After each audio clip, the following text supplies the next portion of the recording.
কবি কাজী কাদের নেওয়াজের সে বিখ্যাত কবিতার কথা মনে আছে? বাদশাহ আলমগীর কুমারে তাহার পরাইত এক মৌলভী দিল্লির। হ্যাঁ, ওর শেষের দিকের কয়েকটা লাইন নিশ্চয়ই আরো বেশি মনে থাকার কথা।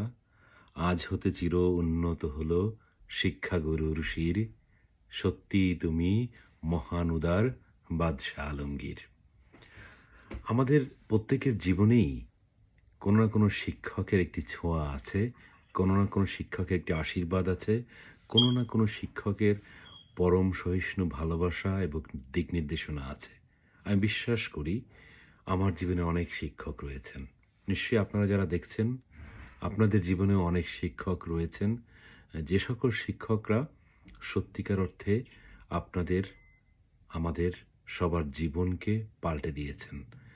এখনও আমাদের সেইসব শিক্ষকদের সাথে দেখা হলে আমরা সেই ১৮ বছরে চলে যাই।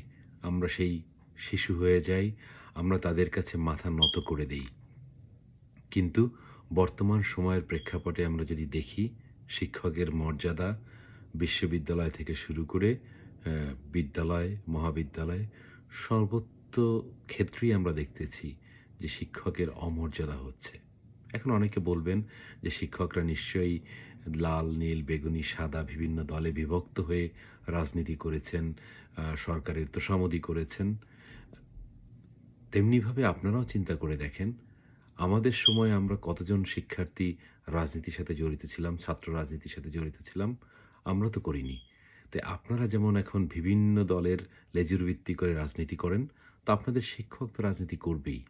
তো যেমন কুকুর তেমন মুগুর। আপনারা যেমন শিক্ষার্থী, আপনাদের শিক্ষকও তেমন। তাই আমি এতটুকু বলতে পারি যে আসলে শিক্ষা ব্যবস্থার যে নৈতিকতা সেটা ধ্বংস হয়েছে শিক্ষার্থীদের মাধ্যমে, শিক্ষকদের মাধ্যমে। তাই এখনকার সময়ে আপনাদেরকে দেখে বলতে পারেন যে আমরা অনেক বুড়ো হয়ে গেছি। না, অনেক পার্থক্য না। আপনাদের প্রজন্মের সাথে আমাদের প্রজন্মের ১০, ১৫, ২০ বছরের পার্থক্য। এই ২০ বছরের ধ্বংসের মহাযজ্ঞে বাংলাদেশ।